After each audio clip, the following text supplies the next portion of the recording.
I know how hard it is to lose 10 pounds. How did you how did you do that? So the first 6 months was I actually had Roux-en-Y gastric bypass surgery. So for the first 6 months, that pretty much is what got me kind of kick-started going. I had been trying to lose weight in the past, was getting nowhere with it. Doctor recommended it, started looking into it, and went ahead and jumped on board with it.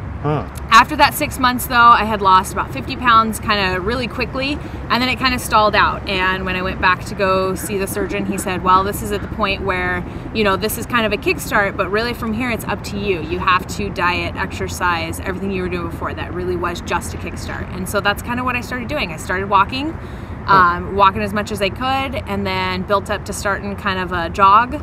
And then from there started running, and I've just kind of not stopped and just have kind of kept going and just have been adding more and more in. I bike to and from everywhere now. That's my main mode of transportation. I do runs all the time. I have incorporated swimming.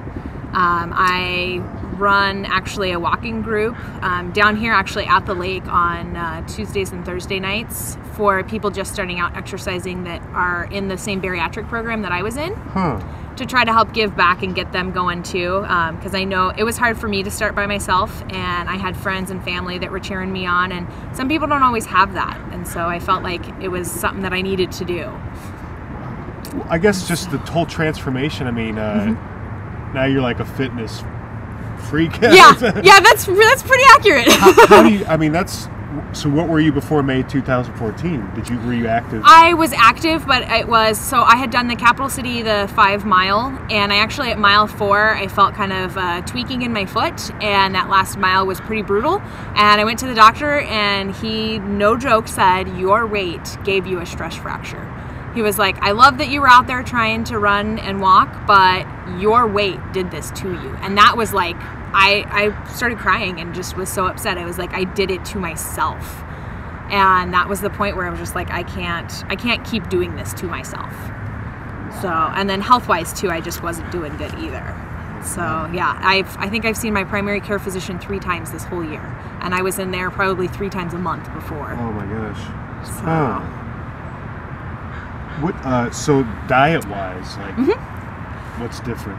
Diet-wise, I'd like to say I'm like completely on point, but I have a cookie thing. I love cookies. But I actually consume about 2,700 calories a day right now. I track all of my food every day. Everything from even my morning coffee to those cookies that sneak in every now and then. I track everything so I know what I'm consuming, because I feel like that helps keep me accountable. I track my carbohydrates, how much protein I'm eating, all of my macronutrients, pretty much everything. And I kind of listen to my body on what it needs. So some weeks I'm, really a little more heavy on the protein because I feel that's what I need. Sometimes a little more on the carbohydrates. I just kind of really listen to myself. And then I actually have a friend of mine who was a professional endurance athlete who I'm actually getting some tips and tricks from him. He's been helping me out wise. So to help with Thanksgiving, I ran Thanksgiving morning, I ran 2 boot camp classes, 7 a.m. and 9 a.m. And then I went for a 5-mile jog before all of Thanksgiving dinner. And then actually the Sunday I went for one of my longer runs and I did 15 miles.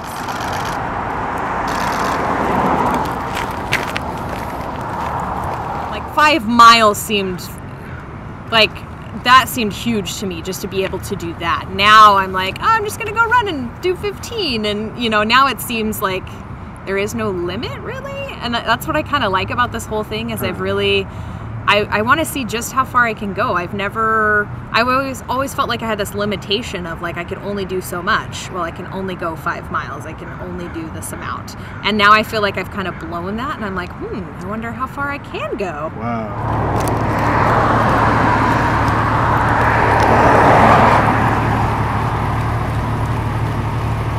Making sure you have that support system set up, really preparing yourself mentally, physically for that journey ahead, because really it's just a tool and that's all it is. So you can have surgery and you'll start to lose weight, what will feel like really effortlessly right afterwards, but unless you've really changed your mindset into making those lifestyle changes, it's not going to stick. Oh, wow. Wow. And I know plenty of people have heard the stories of people that have gotten the surgery, lost the weight, and brought it all back with them.